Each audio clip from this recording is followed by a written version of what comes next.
বিজ্ঞানীরা এই গর্তের নাম দিয়েছে সিঙ্কহোল, আর ধর্মবিশ্বাসীরা বলছেন দোজখের দরজা। বেশ কয়েক বছর আগে ইয়েমেনের আল মাহরা রাজ্যের মরুভূমি এলাকাতে একটি সিঙ্কহোল পাওয়া গেছে। জানা গেছে এলাকা ভেদে এই দানব গর্তের আকার বা গভীরতায় রয়েছে ভিন্নতা। এখনো পর্যন্ত খুঁজে পাওয়া সবচেয়ে বড় দানব গর্তটি প্রায় 1 কিলোমিটার এলাকা জুড়ে বিস্তৃত। বিজ্ঞানীরা বলছেন দানব গর্তের ইতিহাস হাজার বছরের পুরনো।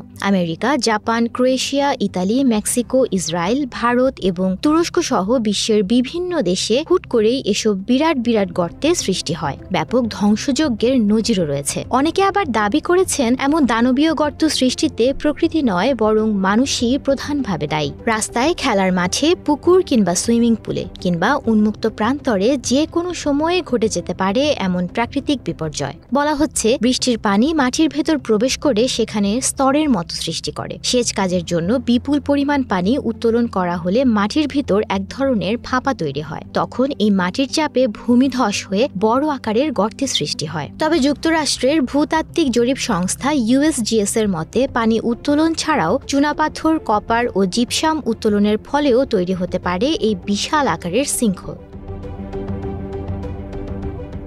দানবীয় এই গর্ত মূলত 10 মিটার চওড়া ও 150 মিটার গভীর হয়। সবচেয়ে বড় সিঙ্কহোলটি পাওয়া যায় চীনের গুয়ানঝি ঝুয়াং অঞ্চলে। জানা যায় 2020 সালে তুরস্কে সিঙ্কহোলের সংখ্যা ছিল 260টি, আর 2022 সালে এই সংখ্যা বেড়ে দাঁড়িয়েছে প্রায় 2200-তে। বিশেষজ্ঞরা বলছেন বৈশ্বিক উষ্ণতার কারণে ক্ষতিগ্রস্ত হচ্ছে প্রকৃতির স্বাভাবিক প্রক্রিয়া। আশঙ্কাজনক হারে তাপমাত্রা বৃদ্ধিতে বেড়েছে খরা, কমেছে পানির স্তর, মাটি ক্ষয়, মিথেন গ্যাসের অভাব, অধিক হারে ভূগর্ভস্থ পানি ও খনিজ পদার্থের উত্তোলনও দায়ী। অপরিকল্পিত ভূগর্ভস্থ সুয়ারেজ লাইন বা মাটির নিচে নির্মাণ কাজকেই মনে করা হচ্ছে সিঙ্কহোল বৃদ্ধির অন্যতম কারণ।